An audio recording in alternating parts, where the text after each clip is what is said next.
सुप्रभात बच्चों। आज हम कक्षा पंचम का पाठ एक दिमागी लड़ाई पढ़ने जा रहे हैं, जिसमें एक बुद्धिमान व्यक्ति होजा की बुद्धिमानी का किस्सा बताया गया है।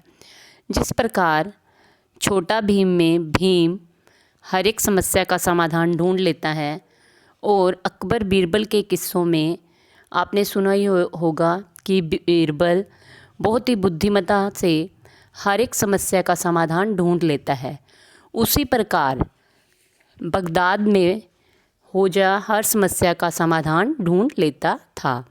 एक बार क्या हुआ कि एक दिन बगदाद के सुल्तान के दरबार में पड़ोसी सुल्तान का दूत आया। सभी उसे देखकर हैरान हो जाते हैं और सोचने लग जाते हैं कि ये क्यों आया है।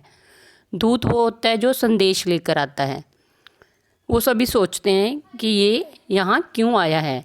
इतने में दूत ने अपनी जेब से खड़िया होता है मुलायम चिकनी मिट्टी का एक टुकड़ा अर्थात चौक, उसने एक खड़िया निकाला और सुल्तान के तख्त के चारों ओर एक लकीर खींच दी और चला गया। वो लकीर खींचकर चला गया।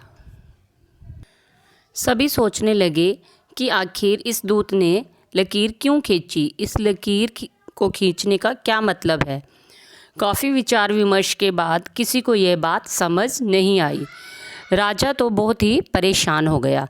सुल्तान कहने लगा कि ओफो, मैं तो बर्बाद हो गया। ए खुदा, किन बेवकूफ़ों से पाला पड़ा है। अचानक एक दरबारी को ख्याल आया। उसने कहा, बादशाह सलामत, हम होजा को क्यों नहीं बुला लेते। इस पहेली को सुलझाना उनके ही बस का काम है। सुल्तान को यह बात बहुत पसंद आई। उसने जल्दी से होजा को बुलाने के लिए कहा और एक हरकारे को भेजा गया। हरकारा संदेश ले जाने वाले व्यक्ति को कहते हैं।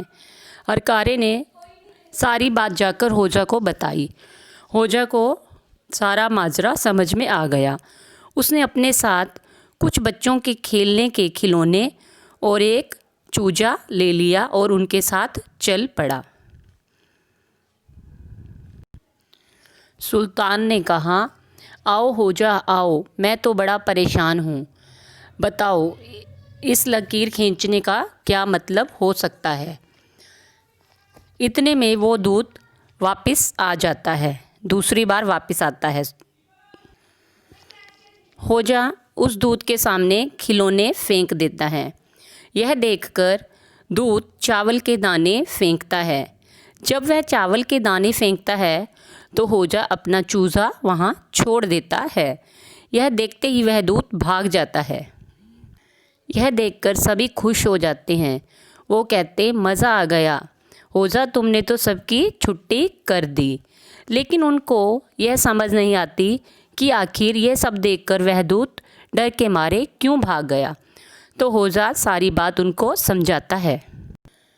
होजा बताता है कि लकीर खींचने का अर्थ था कि वह आपकी सल्तनत पर चढ़ाई करेगा और राजधानी को चारों ओर से घेर लेगा।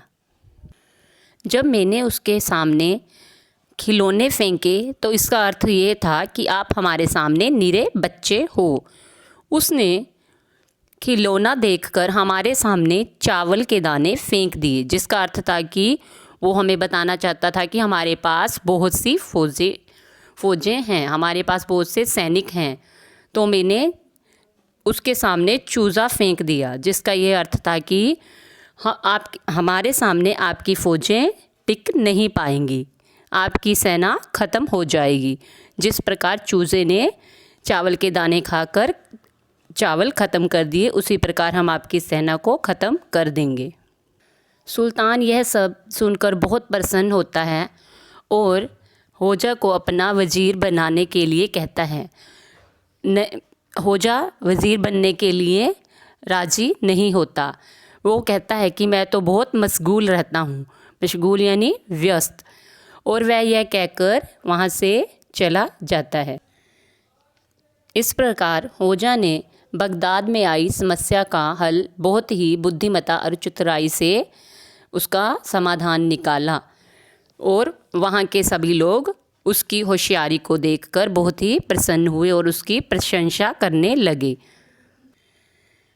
इस पाठ पर आधारित वर्कशीट और कठिन शब्दों के अर्थ मैं आपके कक्षा ग्रुप में भेज दूंगी, जिसे आपने बहुत ही सुंदर व साफ लिखाई में करना है। धन्यवाद। घर पर रहें, सुरक्षित रहें।